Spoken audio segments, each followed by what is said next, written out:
గిరిజన ప్రాంతాల్లో ఇప్పటికీ పాఠశాల భవనాలు కంప్లీట్ కాకపోవడంతో వర్షాల్లో చాలా ఇబ్బందులు పడుతున్నారు. తరచూ ఉన్నటువంటి ప్రజలు అనేకసార్లు చెప్తున్నటువంటి పరిస్థితి ఎప్పటికల్లా కంప్లీట్ అయ్యే అవకాశం? అమ్మా, కేవలం ఏజెన్సీ ఏరియాలోనే కాదు. నేను మొన్న మీరు పోయినసారి వచ్చినప్పుడు శ్రీకాకుళం జిల్లాకి వెళ్ళా.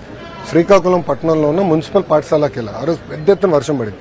అక్కడ నేను చూసా బిల్డింగ్ మొత్తం కారింది. సో ఒక బిల్డింగ్ లో మొత్తం కారితే పిల్లలందరినీ ఒకే రూమ్ లో పెట్టి 2 రూమ్లో పెట్టి పాఠాలు చెప్తున్నారు ఉపాధ్యాయులు. మీరు నా స్పీచ్ కూడా చూస్తే ఫస్ట్ అన్ని బిల్డింగ్స్ లీక్ ప్రూఫ్ చేయాలి, ఒక కోట్ పెయింట్ వేయాలి, బేసిక్ బెంచెస్ ఇవన్నీ చేయాలి. సో మా ఎస్టిమేట్ ప్రకారం సుమారు 5,000 కోట్ల రూపాయలు ఇన్ఫ్రాస్ట్రక్చర్ కోసం ఖర్చు అవుతుంది, అవసరం ఉంది. దానికి ఎలా బాండ్స్ రేజ్ చేయాలో మొన్న ముఖ్యమంత్రి గారు పీటీఎం మీటింగ్ తర్వాత హెలికాప్టర్లో కొంచెం డైరెక్షన్స్ ఇచ్చారు నాకు. అది అధికారులతో నేను టేకప్ చేస్తున్నాను. తప్పనిసరిగా ప్రభుత్వ పాఠశాలల్ని బలోపేతం చేసే బాధ్యత ఇండియా ప్రభుత్వం తీసుకుంటుంది. గత ప్రభుత్వం చేతగానితనం వల్ల సుమారు 5 లక్షల మంది విద్యార్థులు ప్రభుత్వ పాఠశాలకు దూరం అయ్యారండి. 5 లక్షల మంది. ఇంటర్ మన జూనియర్ కళాశాల గురించి ఏనాడు పట్టించుకోలే. ఇప్పుడు సోషల్ వెల్ఫేర్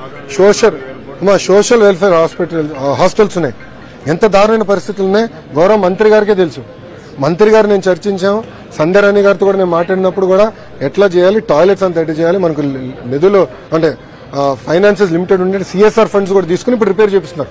మంత్రి గారు పర్సనల్ గా తీసుకున్నారు. సో నాడు నేయడానికి ఖర్చు పెట్టారు, కానీ స్కూల్స్కి ఎక్కడ రాలా, అన్ని స్కూల్స్కి రాలా. నేను రాయలసీమలో చిత్తూరు జిల్లాలో ఒక స్కూల్కి వెళ్తే ఆవిడ బెంచెస్ ఇప్పుడు కూడా లేవండి. సో బెంచెస్ అన్ని ఏర్పాటు చేయాలి. అన్ని స్కూల్స్ కూడా ఇప్పుడు మీరు చూస్తే స్టార్ రేటింగ్ ఇచ్చామండి. ఇన్ఫ్రాస్ట్రక్చర్ మీద స్టార్ రేటింగ్ ఇచ్చాం, అకాడమిక్ పర్ఫార్మెన్స్ మీద కూడా.